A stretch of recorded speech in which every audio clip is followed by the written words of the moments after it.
ruim pro lado dele hoje. O Jailson quebrou com tudo na sexta, ali nem se fala ontem.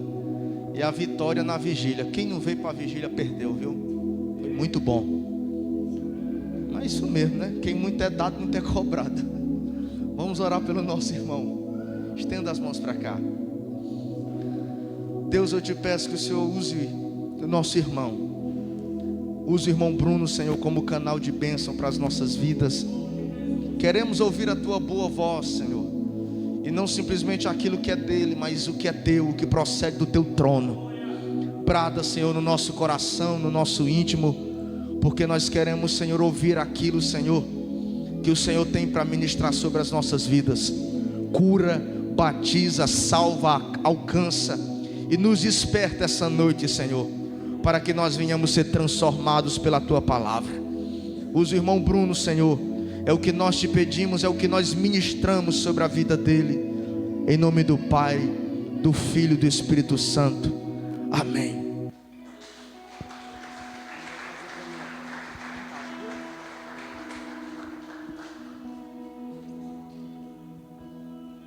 Oh, glória a Deus. Saúdo os irmãos com a bendita paz do Senhor. Igreja alegre, igreja bonita, igreja de gente boa, né? Estamos alegres mais uma vez por Deus nos ter dado essa oportunidade de estar aqui em Chorozinho, uma cidade maravilhosa, um povo altamente receptível. É um prazer estar com vocês, que o Senhor vos recompense todo carinho. Agradecemos ao pastor Dimas pela oportunidade, pela confiança, pelo respeito, pelo carinho, sua família. Agradecemos à liderança de jovens, a essa mocidade. Louvamos a Deus pelo trabalho que tem sido extraordinário, pelo crescimento. Que o Senhor continue vos abençoando até o dia da sua volta. Eu quero convidar você a abrir a sua Bíblia no livro de Romanos, capítulo de número 12, o verso de número 1 até o verso de número 2. Romanos capítulo 12,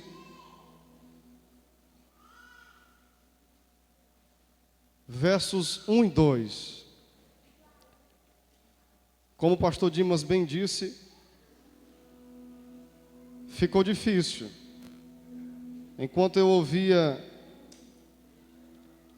o pastor Jailson pregando, eu dizia: misericórdia, Senhor. Quando eu vi a irmã Aline pregando, eu disse: meu Deus, e agora? Mas que o Senhor possa nessa noite ser mais uma vez caridoso e nos ajudar a entregar aquilo que Ele colocou no nosso coração. Eu peço a todos da igreja que intercedam para que Deus fale com vocês. Orem incessantemente para que Deus nos abra a porta da palavra, da revelação, e que Ele ministre ao seu espírito, ao seu entendimento. Porque Ele é quem faz, Ele é quem pode, Ele tudo opera no nosso coração e na terra e no céu e debaixo dela. Que Ele seja engrandecido nessa noite uma vez mais. Diz assim a palavra do Eterno: rogo-vos, pois, irmãos, pela compaixão de Deus, que apresenteis o vosso corpo em sacrifício vivo, santo e agradável a Deus, que é o vosso culto racional, ou o vosso culto inteligente. 2. E não vos conformeis com este mundo, mas transformai-vos pela renovação do vosso entendimento, para que experimenteis, para que tenha uma experiência profunda, conhecimento de causa e efeito, qual seja a boa, agradável e perfeita vontade de Deus. Aleluia. Podeis sentar. Queridos,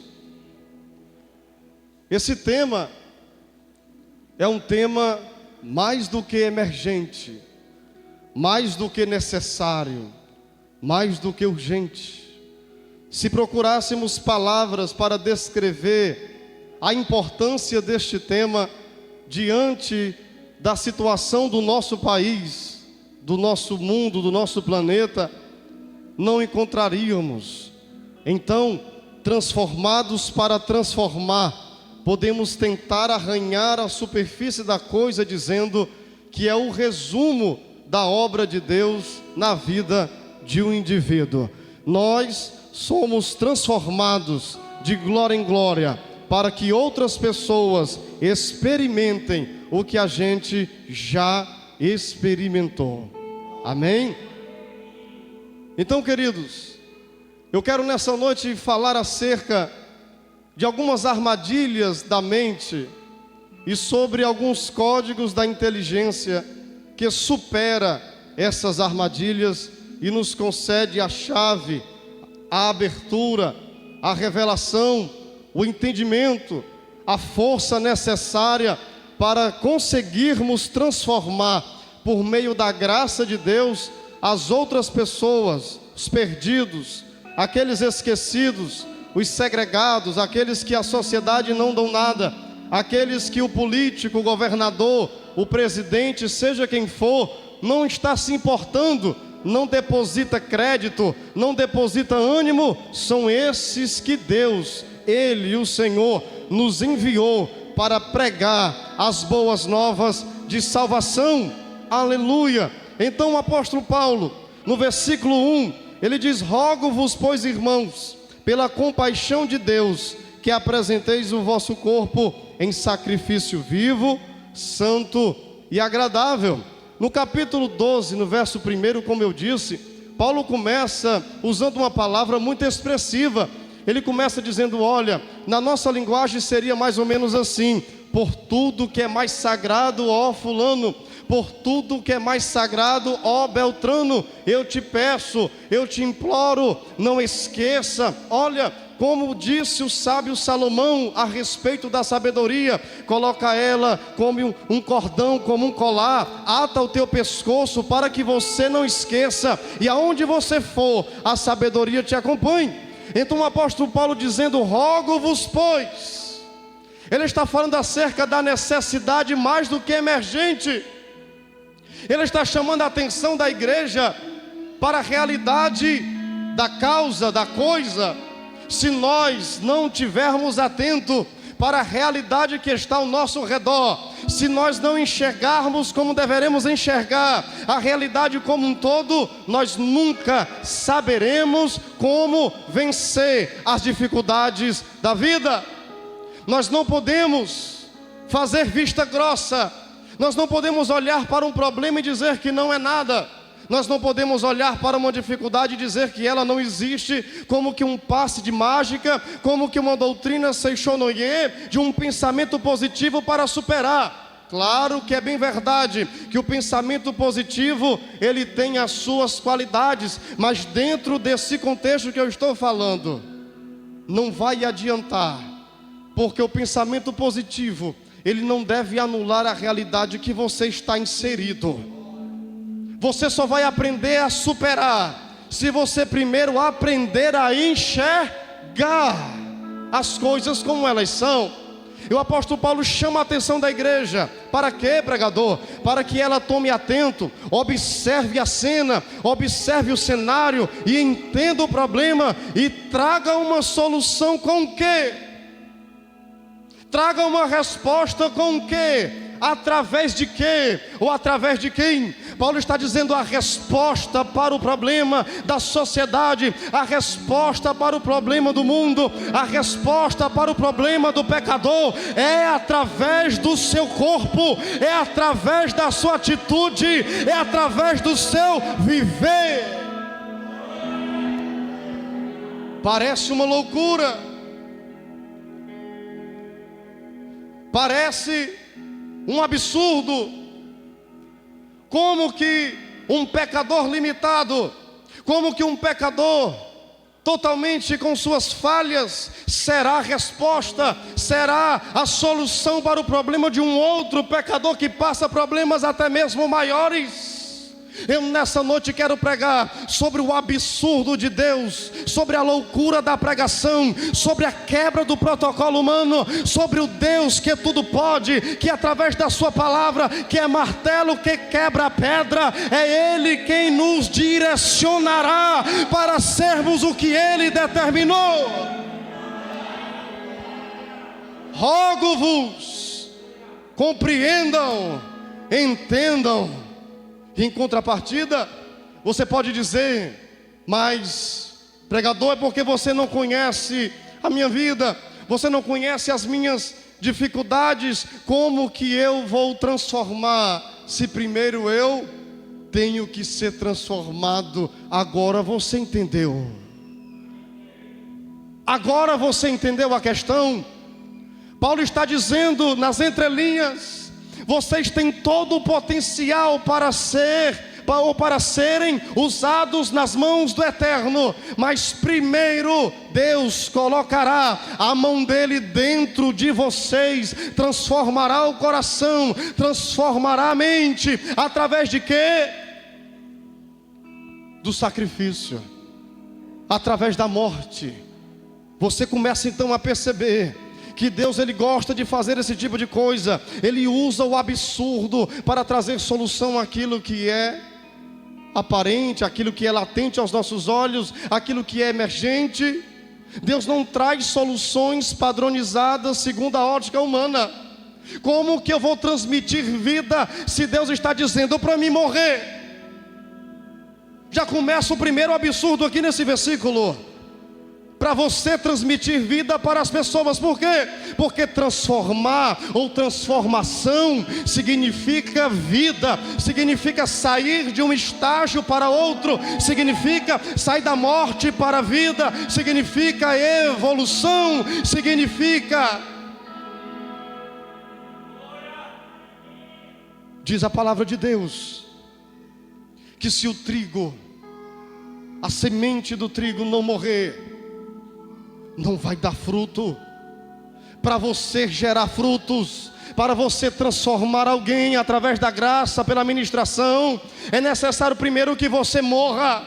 É necessário primeiro que algo morra dentro de você. E a primeira morte que Deus vai executar aqui neste lugar é a morte do nosso ego. O seu maior problema não é o diabo. O seu maior inimigo não é Satanás. O seu maior inimigo é você.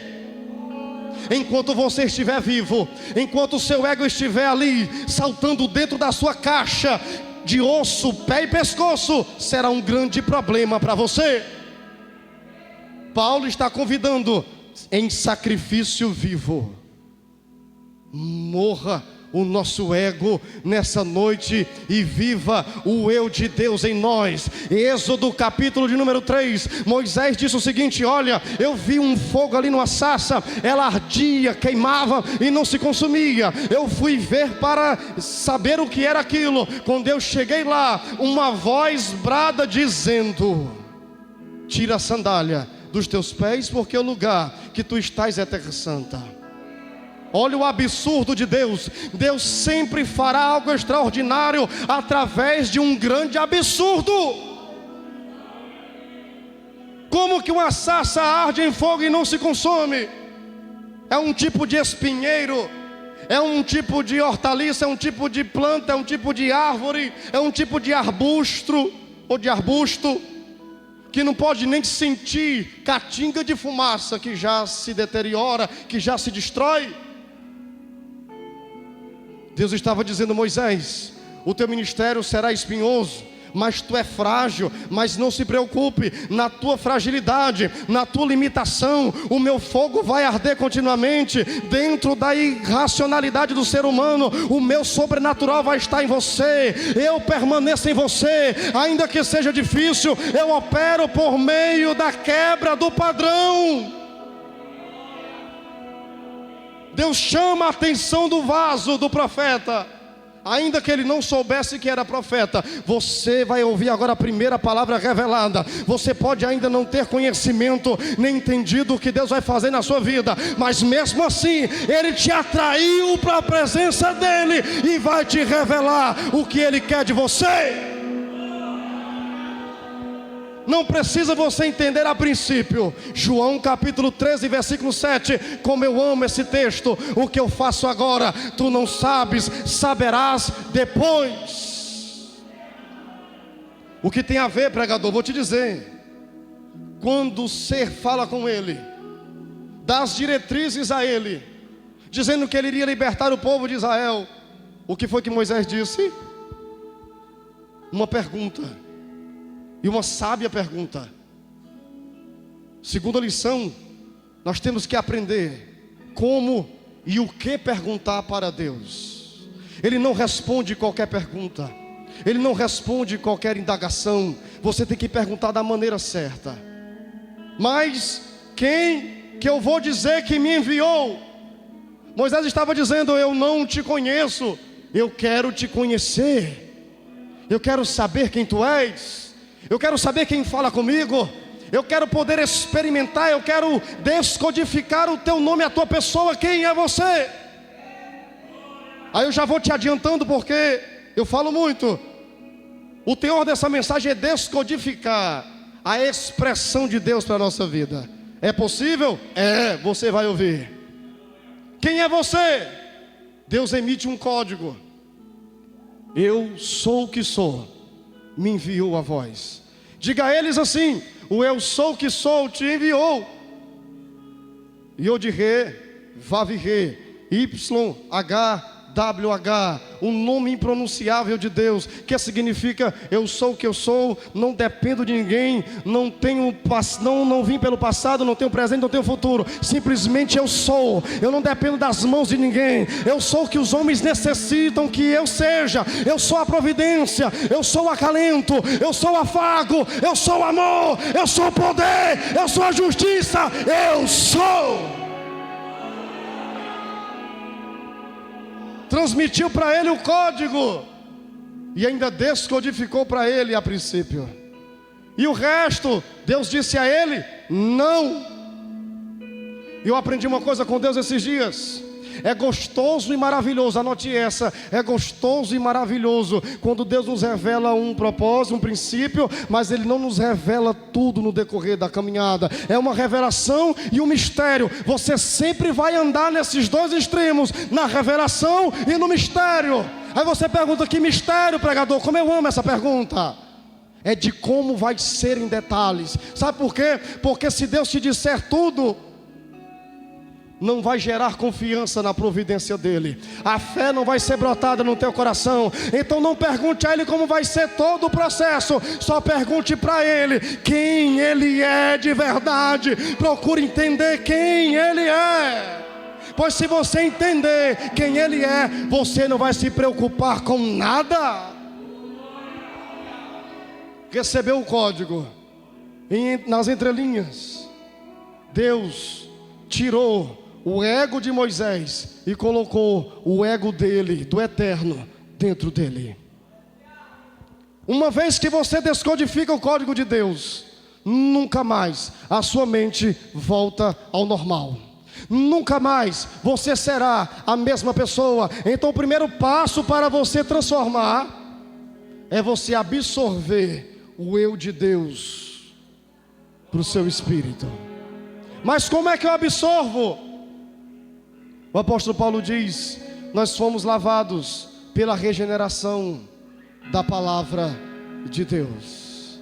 Quanto mais afinco você tiver pela palavra, quanto mais amor verdadeiro tiver pela palavra, quanto mais afinco, afinidade, intimidade, entrega, rendição com a palavra, mais dele você vai ter, mais dele você vai conhecer, e mais dele você vai depender, e menos você vai precisar de você mesmo.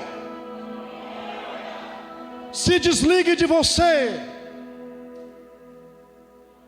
seja livre de você, seja liberto de você, e seja totalmente preso em Deus. sacrifício, morte. Jesus Cristo diz em João capítulo 5: aquele que crê em mim passou da morte para a vida. A Bíblia Sagrada diz que os nossos impulsos, as nossas inclinações estão constantemente querendo ganhar território. A caminhada cristã, a vida cristã é uma questão de conquista de território. Ou você conquista ou você será conquistado. Ou você domina ou você será dominado.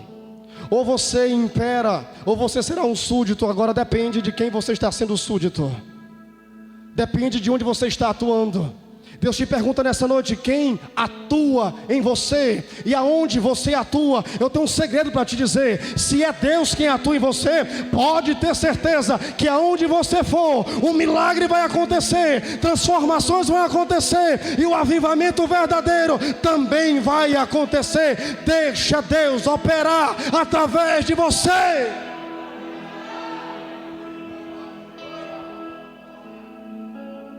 Sacrifício vivo.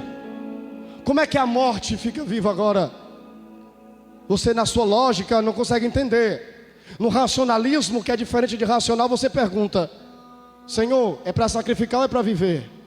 Aí Deus te responde assim: é morrendo que se vive, é vivendo que se morre. A morte significa separação. Quanto mais você se separa do mundo, quanto mais você se separa daquilo que é ruim, mais a vida de Deus está em você. Quanto mais você se separa da mentira, do engano, da prostituição, da fornicação, do engano, da maledicência, mais você tem da paz, da verdade, da justiça em você. Mais você vive nele e ele vive em você.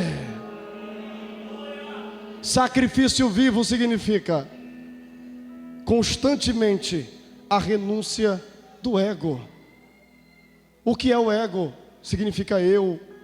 É a tua personalidade, é a tua mente, é o conjunto do aprendizado que você recebeu desde o embrião, desde na fase da barriga de sua mãe até o presente momento.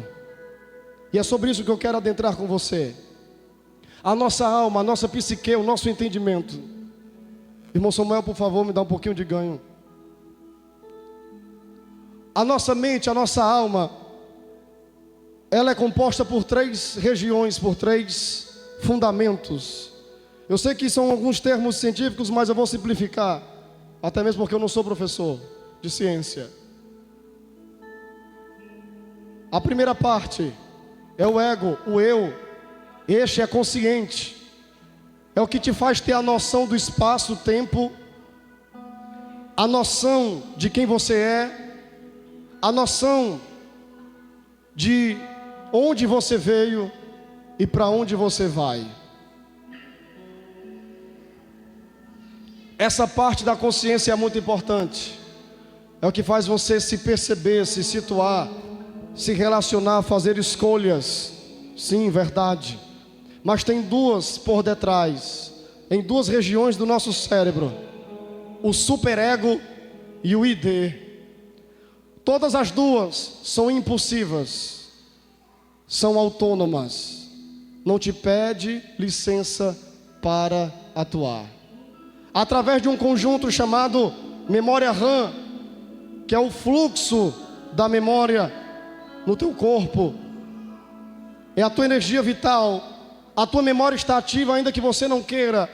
Então, dentro desse registro automático da memória, que é a memória RAM, dentro do conjunto da sua formação de pequeno até a fase adulta ou a fase de jovens, existe uma força avassaladora, existe uma força que até mesmo pode ser destruidora, que é a parte que você não domina. O ego consciente, superego inconsciente, e o ID é o instinto propriamente dizendo. Aí você diz: onde está, pregador? O fundamento bíblico. Vou te mostrar. O que a ciência descobriu é o que a Bíblia já dizia há muito tempo e continua dizendo. O apóstolo Paulo, no capítulo 7, ele diz que o bem que eu quero fazer, esse não faço, e o mal que não quero, eis que faço. O que é isso aqui? É a parte que você não consegue controlar. É aquela vontade que você tem de forma de repente, que vem de maneira de repente, de fazer aquilo que não é correto, de pensar aquilo que não é edificante. É o instinto, propriamente dizendo, é o impulso.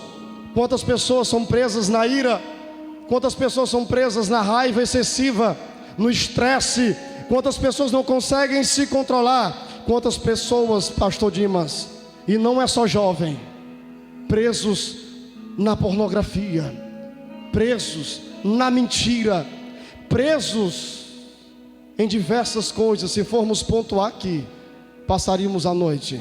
Não é fora da igreja, é dentro da igreja. Não tem como falar de um tema como esse sem dar umas pinceladas em doutrina. Mas eu não sou pastor da igreja, estou aqui só pincelando. Perceba que isso fala de padrão. As inclinações que o ser humano tem, elas obedecem a um padrão. Que padrão?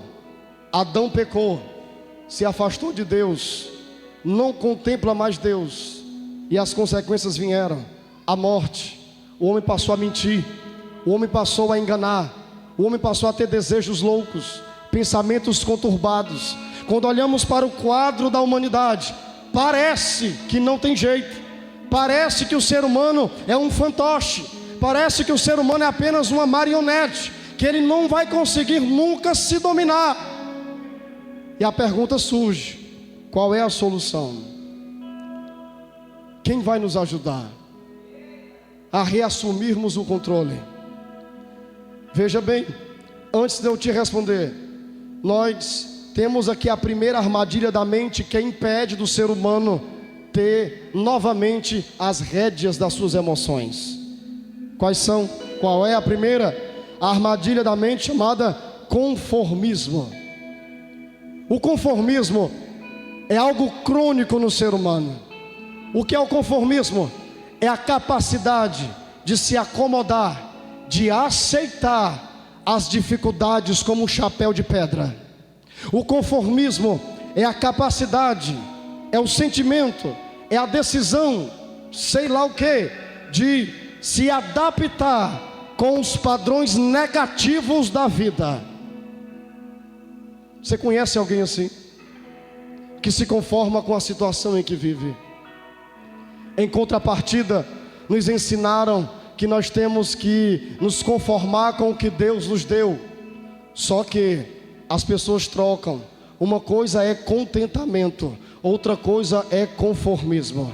Ser contente com o que Deus te dá é gratidão, é reconhecimento, é humildade. Ser conformista é uma doença da alma que te impede de avançar, que te impede de crescer, que te impede de transformar.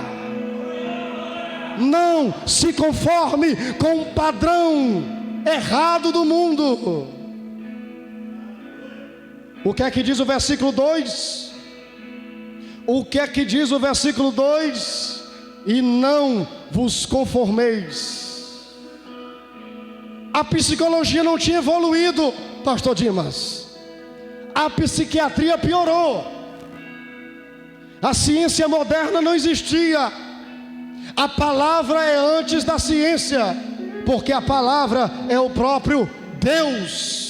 Porque Deus está te perguntando: por que você supervaloriza o padrão científico atual e desqualifica o padrão espiritual? É o espiritual que controla o natural, é o invisível que controla o visível, é o imaterial que controla o material. Te provo.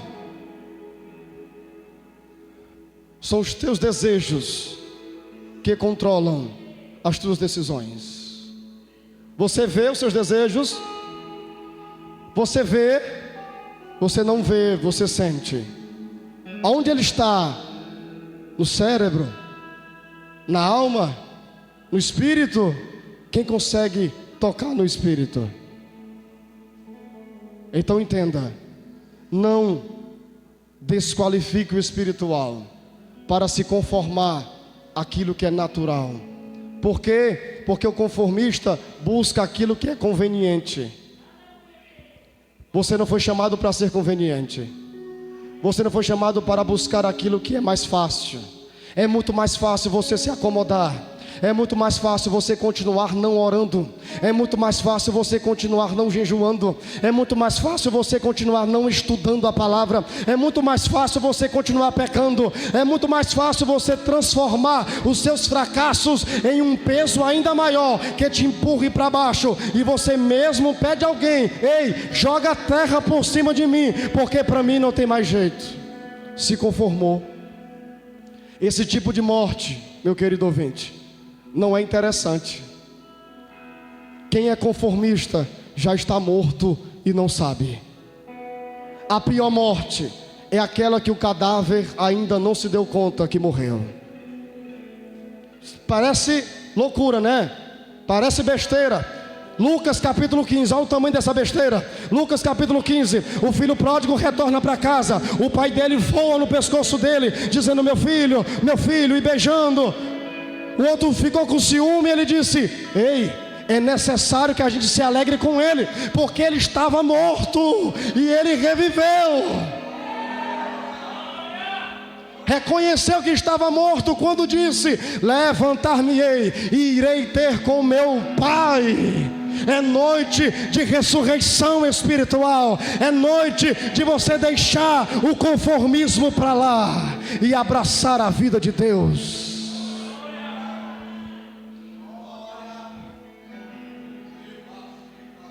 O conformismo, irmãos, ele não reage. O conformista não reage.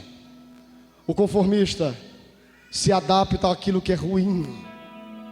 O conformista, ele amordaça o eu, impedindo de lutar pelos seus ideais, de investir em seus projetos, de alterar sua história. Deixa eu te dizer uma coisa, é uma frase antiga, mas é verdade. Se você não acreditar em você, ninguém mais vai acreditar, propriamente dizendo. Se você não acredita em você, você nunca dará um passo de transformação. Se você não acreditar que você recebeu de Deus o potencial para a mudança constante, você não sairá do canto. Deus não te chamou somente para uma mudança aqui e outra ali.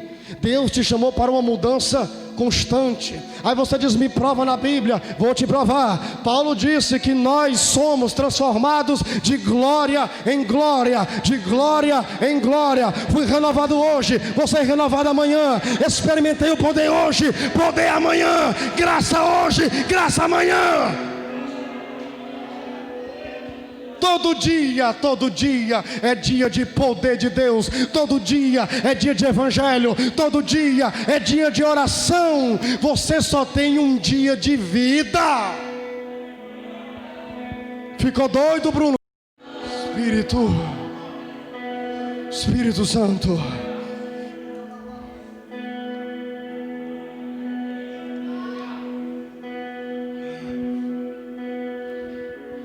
Um outro problema do conformista é que ele não assume a responsabilidade como agente transformador. Você é um agente transformador, você precisa entender isso. E o que é um agente? Aquele que é livre. Só age quem está livre, só age quem tem liberdade. A Bíblia diz em Gálatas capítulo 3, Gálatas capítulo 4, Gálatas capítulo 5, que para a liberdade Cristo nos libertou. Deus também diz na palavra: nós não recebemos o espírito de escravização, o espírito de medo, mas espírito de ousadia. Ousadia, receba de Deus, ousadia para orar, ousadia para profetizar, ousadia para pregar a palavra de Deus. Meu Deus, o conformista, ele vê a tempestade se levanta, ele olha para ela e o que ele faz? Não vou sair, está perigoso lá fora. Se amedronta, usa como desculpa para não ser um agente. A obra é árdua, o sol está quente para o evangelismo. Está muito cedo para me levantar para jejuar. Está muito tarde para mim poder ir para a vigília, estou com sono, ou sei lá o que. Ele vê a dificuldade, ele vê a pressão e ele foge dela, ele corre com medo dela, usando como desculpa. Eu vejo o sábio Salomão dizendo: o preguiçoso, ele olha para a rua dizendo: o leão está na rua, não vou sair. Que conversa de leão, meu irmão. Eu vou profetizar a palavra que Deus está me mandando. A Bíblia Sagrada diz que Satanás brama até como leão, buscando a quem possa tragar, mas o verdadeiro leão da tribo de Judá, Apocalipse capítulo 5, ele venceu, ele venceu, ele venceu, e ele está em você. E o transformador age como que ele reage diante da tempestade? Simplesmente ele vê a chuva e enxerga a oportunidade para fazer o quê? Cultivar. Isso é extraordinário. A chuva está vindo, a tempestade se levantou. O ativista, o transformador, não corre, ele vai lá no seu celeiro, ele vai correndo depressa, dizendo: é a hora que eu vou plantar, eu vou aproveitar a dificuldade, eu vou aproveitar a chuva. Pega a semente. O semeador saiu a semear, o semeador saiu a semear. Aí você pensa: então deu certo de primeira agora para o transformador. Não vai dar certo de primeira muitas vezes, mas eu tenho um segredo para compartilhar contigo. Uma parte da semente caiu à beira do caminho, a segunda caiu nos pedregais, a terceira caiu entre os espinhos. Em todos os 3 tipos de solo não deu certo, vocês conhecem a história. Mas no quarto está escrito: caiu em terra boa, e a colheita foi a 30, foi a 60, foi a 100 por 1. 30, 60 e a 100 por 1 é o tempo de multiplicação na Igreja Batista Betel, em Chorazinho. Aproveita a dificuldade para você plantar. Nada é desculpa para você parar. Deus não vai te dar cabimento para você voltar atrás. Hebreus capítulo 10, versículo 37.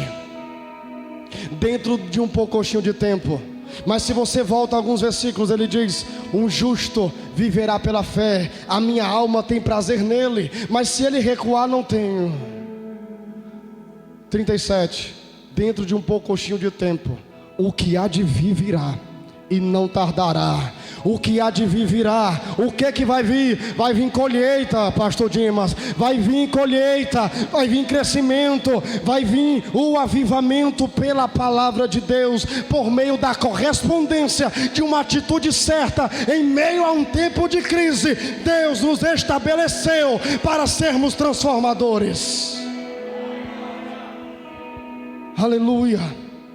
O conformista se aprisiona no passado, e o transformador faz como Jeremias: eu quero trazer à memória aquilo que me dá esperança.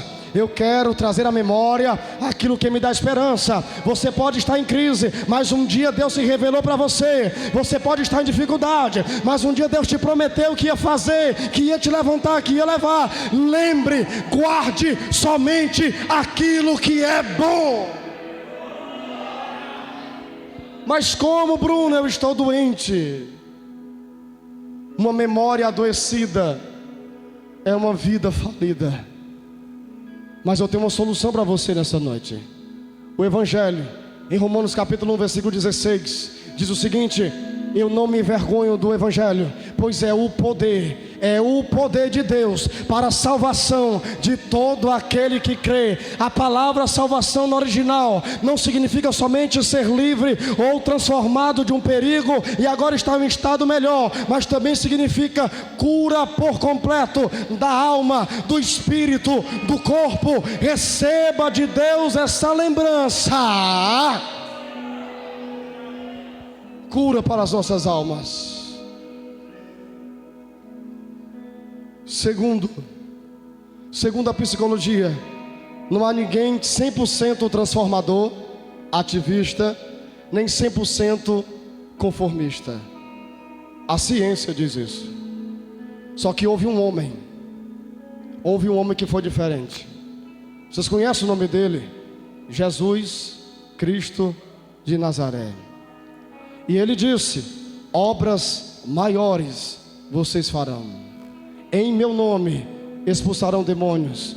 Em meu nome falarão novas línguas. Em meu nome, olha o segredo, conectado em mim, se relacionando comigo, recebendo a descodificação do código. Em meu nome é possível. Essa armadilha aqui da mente, Cristo rejeitou. Aí você pergunta: mas foi muito fácil. Jesus era Deus e é Deus. Só que você está um pouco equivocado se você pensar assim. Jesus venceu a obra, cumpriu a obra 100% como homem, ungido pelo Espírito Santo. Não usou do seu poder para se sobressair em dificuldade alguma. Quem lembra do deserto? Mateus capítulo 4, 40 dias de jejum. Satanás lhe ataca no seu ponto fraco, na fome. Primeira tentativa, transforma as pedras em pães e come.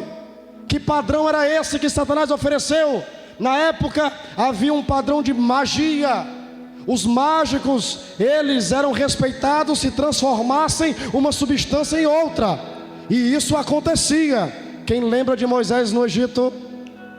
Quem lembra? Jogou a vara, se transformou em pedra. Pegou na cauda, jogou a vara, se transformou em cobra. Pegou na cauda, se transformou em vara de novo. Os mágicos pegaram as suas varinhas, jogaram no chão e transformou em cobra também. O que Satanás está dizendo? Toma o atalho da conveniência, se conforma, se adapta diante da dificuldade, dentro dela, a buscar aquilo que é mais rápido, aquilo que dá prazer. Nem assim com a internet. A internet é rápida, quase que instantânea. A um clique você está no pecado, a um clique você está no adultério, a um clique você está na pornografia, na prostituição. É conveniente, é rápido. Os impulsos vêm, tranca-se no quarto e aplica-se o padrão do conformismo. Não se conforme com esse tipo de oferenda. Não se conforme com esse padrão. Não aceite isso. Nem sempre o caminho mais fácil é o caminho do sucesso, mas o caminho doloroso, dificultoso, é o caminho que agrada a Deus. É o caminho que vai te levar para a vitória. É o caminho que vai te levar para o êxito. É o caminho da transformação. Esse é o verdadeiro prazer. Você que é jovem, tão bombardeado, tão desacreditado, mas cheio de potencial, de poder, de habilidades concedidas por Deus. Mas deixa eu dizer uma coisa: as tuas habilidades não serão suficientes para que você seja transformado, mas a habilidade daquele que é o oleiro, mais a habilidade daquele que é o ourives. Sabe o que é que o ourives faz? Ele pega a pedra bruta de ouro, toda suja, cheia de cascalho, ele coloca a pedra pepita bruta dentro do fogo e vai tirando as impurezas. Ele coloca de novo, se for necessário, ele aumenta o calor do fogo, ele aumenta a temperatura, aumenta a dificuldade. Mas tem um detalhe: quanto mais ele aumenta a dificuldade, mais a sujeira sai, mais a impureza é derretida, e a pedra linda de ouro, ela aparece. Aí ele olha para ela e contempla a própria imagem. Aí ele diz: agora essa pedra está pronta. É na sua dificuldade que Deus vai imprimir a imagem dele em você. O apóstolo Paulo disse: até que Cristo seja formado em vocês. É no calor do fogo. Não se conforme com aquilo que é mais fácil.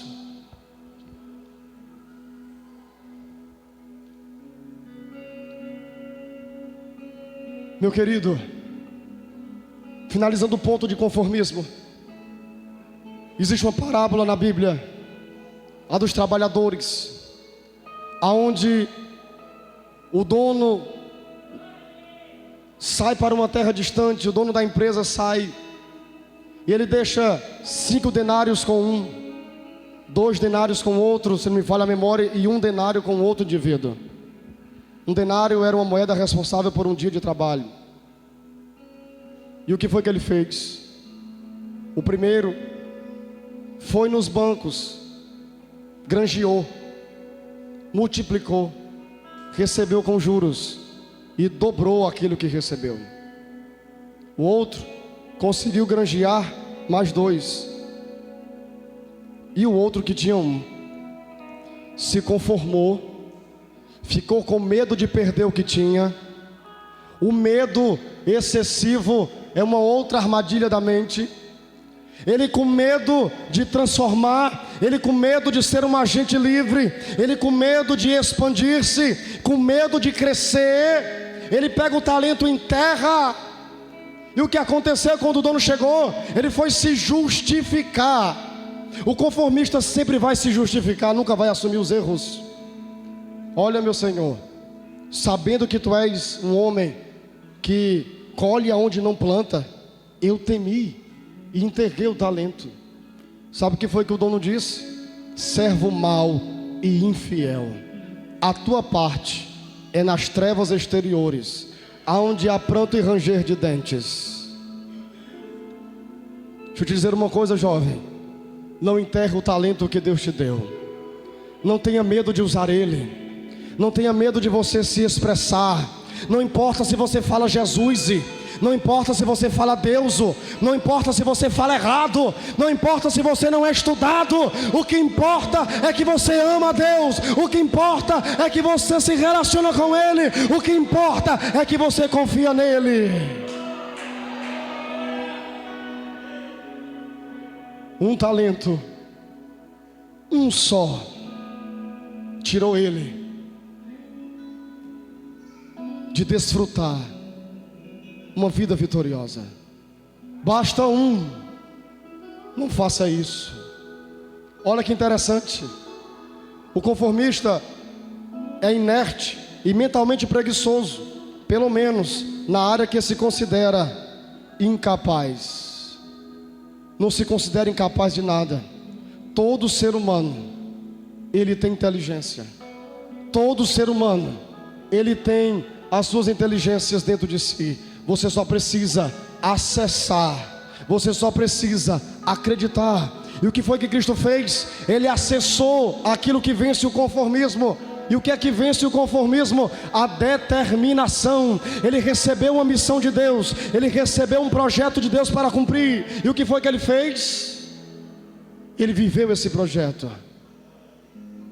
Qual foi o projeto dele? Salvar vidas. Qual foi o projeto dele? Salvar os pecadores.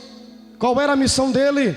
Transformar aqueles que ninguém davam nada, causar uma revolução na terra como causou, através de 13 homens, junto com Paulo. E aqui eu quero entrar na profundidade dessa mensagem. Não temos mais tempo, deixa eu aqui concluir. O nosso amado Cristo, ele saiu dos céus.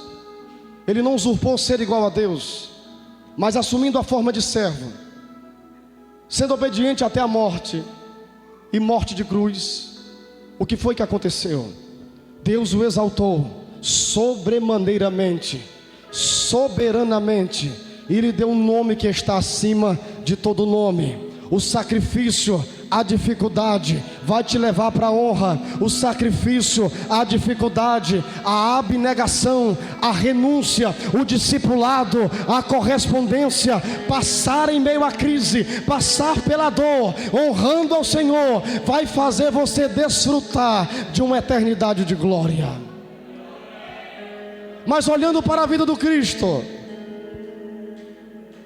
ele tinha tudo para desistir. Ele tinha tudo para nem ter assumido a missão, porque não foi ele quem pecou. E Cristo nos dá uma lição, porque um dos códigos da inteligência é não ter medo de assumir os riscos. Não ter medo de assumir os riscos, querido. A vida inteira, ela é cheia de riscos. Todo mundo passa pelos riscos da vida. Com Jesus não foi diferente. O próprio Deus não foi isento disso. Nas dificuldades, nas tentações, na perseguição, nas calúnias, nas oposições, ele não dava ouvido, ele permanecia firme e constante. Para quê? Se ele não precisava ser transformado. Quem concorda que Jesus não precisava ser transformado? Eu tenho uma surpresa para você nessa noite. Ele precisava sim ser transformado. Parece loucura, mas eu vou te explicar. Quando ele assume o corpo humano, quando ele se transforma em um ser humano, a decisão foi tomada. Se ele se transforma por si só, ele quebraria o discipulado com o Pai, pois ele disse: tudo que eu prego, tudo que eu faço, do Pai eu aprendi, dele eu ouvi. Ele tinha duas escolhas a fazer: ou rompia com o discipulado e eu e você não teríamos salvação, ou ele aceitava o processo e passaria pela transformação para que você fosse transformado. Se Cristo não fosse transformado, você e eu não seríamos nunca. Transformado em quê, pregador? Lá vai. Ele vai para a morte, porque Paulo só exige da igreja aquilo que Deus exigiu do Cristo: sacrifício vivo, santo e agradável. Cristo vai para a morte, porque sem morte não há vida, sem morte não tem crescimento.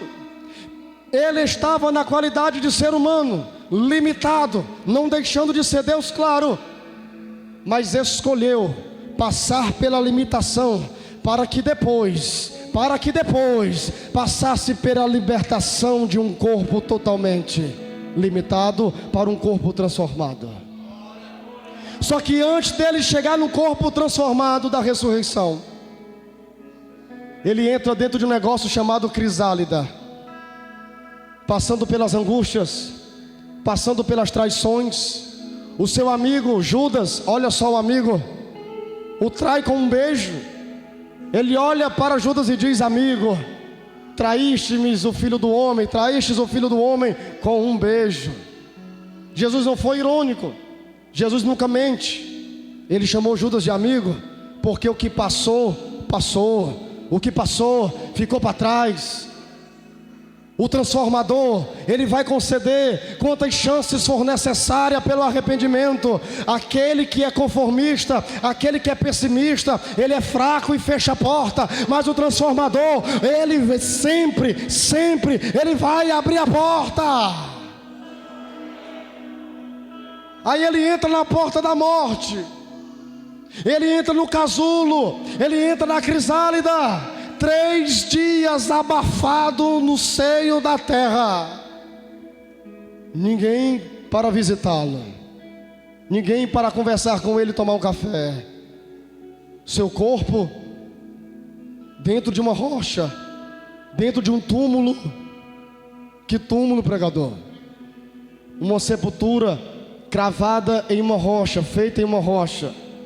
Um sulco, ou seja, uma vala, aonde uma pedra de 2 toneladas, escute isso, uma pedra de 2 toneladas, era rolada até a tampa, a boca do túmulo, e encaixava perfeitamente. Não tinha, meu amigo, muita facilidade para moverem aquela pedra. Era como se alguém dissesse: acabou para esse Jesus. É uma pedra de 2 toneladas, é uma sepultura na rocha, difícil acesso, está morto, acabou, fez milagre, salvou os outros e não pôde salvar a si mesmo. Olha quanta humilhação o Deus passou. Não tem como você passar pela transformação se primeiro você não passar pela humilhação, porque a humilhação é a morte do ego. Se desapegue ao seu título, se desapegue ao seu nome, se desapegue ao seu psique, se desapegue, larga. Cristo largou, entrou no casulo, e agora o que ele faz? Ele espera a transformação acontecer, porque a transformação, ela vem pelo processo do tempo. Transformação imediata acontece em alguns casos, acontece sim em muitas áreas, mas existe uma transformação que ela tem que passar pelo processo do tempo. É a quebra do casulo, a quebra da casca, é a renúncia ao discipulado, é aquele ponto culminante. Cristo espera o tempo certo. No 3º dia, o que acontece? O anjo desce na terra, um terremoto acontece, A pedra é rolada. Aí você diz: para onde? A pedra veio de cima. A pedra foi rolada para cima e para longe, como os evangelistas dizem. Como? A força do anjo é muito maior do que a força humana. Quando as mulheres vão procurar o corpo de Jesus, o anjo faz uma pergunta ou faz um comentário dizendo: eu sei quem vocês estão procurando. Ele não está mais aqui, pois já ressuscitou. Só que tem um detalhe: quando Jesus ressuscita, antes do anjo remover a pedra, ele já não estava lá. O anjo não removeu a pedra para Jesus sair. Quando o anjo remove a pedra, era somente para aquelas mulheres contemplarem, porque ele fez um milagre com a porta fechada de 2 toneladas. O milagre da transformação sempre será uma superação da força humana. Fique de pé. Com a porta fechada, com a pedra pesada, não segurou o nosso amado Cristo. Porque quando Ele aparece diferente. As portas das casas estavam fechadas. A porta da casa onde os discípulos estava fechada. Eles estavam com quê? Com medo. Porque o mestre morreu. Porque o líder já não existia mais, aparentemente. E o que Cristo faz? Com um corpo transformado, um corpo glorificado, aparece no meio da sala, sem abrir as portas. Eu profetizo em nome de Jesus Cristo, que na porta da tua alma, a porta da tua mente pode estar fechada. Você que está afastado, você que ainda não aceitou Jesus, Deus nessa noite vai entrar na tua mente, vai entrar na tua alma, vai entrar no teu coração, ainda que esteja fechado pelo medo, pela indecisão, seja qual for o motivo. O milagre será com a porta fechada, mas vai ter um momento que o anjo vai arregaçar, vai abrir ela, e a morte não vai estar mais dentro. Quem deseja receber essa vida? Irmã Bruna, por favor, irmã Bia, irmão Will, irmão Daniel, irmão Samuel.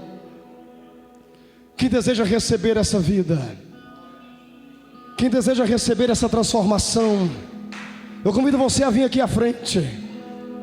Você que tem uma porta fechada de difícil acesso, que o ser humano não consegue abrir, que o ser humano não consegue, de certa forma, adentrar e te ajudar. Há um Deus que pode. Há um Deus que remove a pedra. Há um Deus que transforma. Vem aqui nessa noite para me orar por você. Venha, querido. Eu quero orar por você nessa noite. Venha participar conosco desse momento.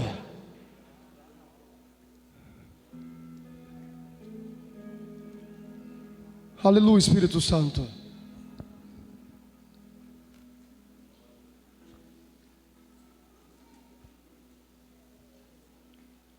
Aleluia, Espírito Santo.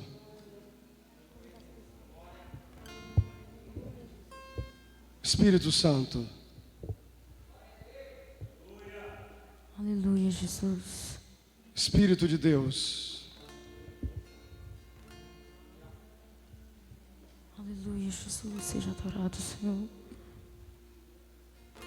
Espírito Santo maravilhoso.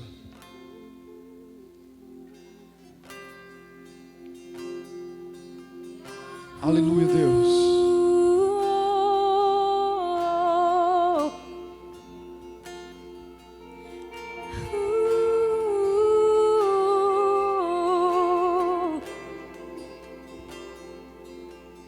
De dentro pra fora, de dentro pra fora, transforme o meu ser. De dentro pra fora, de dentro pra fora, transforme o meu ser. De dentro pra fora, de dentro pra fora, transforme o meu ser.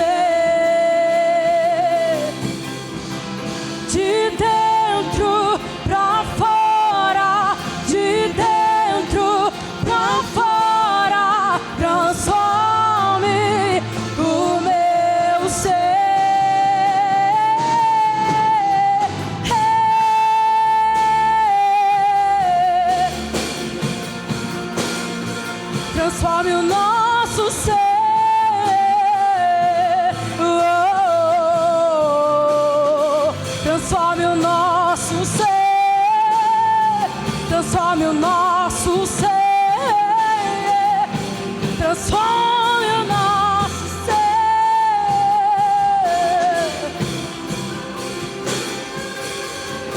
de dentro pra fora, de dentro pra fora, transforme o meu ser, de dentro pra fora, de dentro pra fora, transforme o meu ser, de dentro pra fora, de dentro pra fora, transforme o meu ser, de dentro pra fora, de dentro pra fora, transforme o meu ser. Então vem, sem demora, vem, com teu poder entre dentro de mim. Vem como um fogo em meus ossos, vento em meu peito, entre dentro de mim. Então vem, sem demora, vem, com teu poder entre dentro de mim. Vem como um fogo em meus ossos, vento em meu peito, entre dentro de mim. Então vem, sem demora, vem, com teu poder entre dentro de mim. Vem como um fogo em meus ossos, vento em meu peito, entre dentro de mim.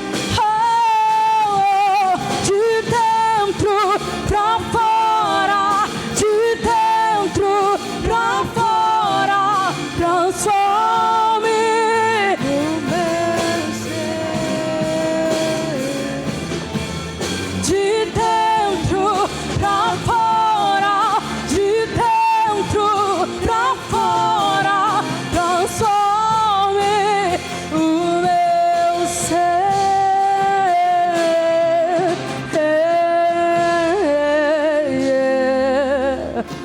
Eu quero chamar o pastor Dimas aqui, por favor. Eu queria chamar a mocidade local, por gentileza. Eu queria terminar esse momento com vocês. A mocidade da sede, eu queria chamar aqui na frente. O pastor Dimas vai orar por nós.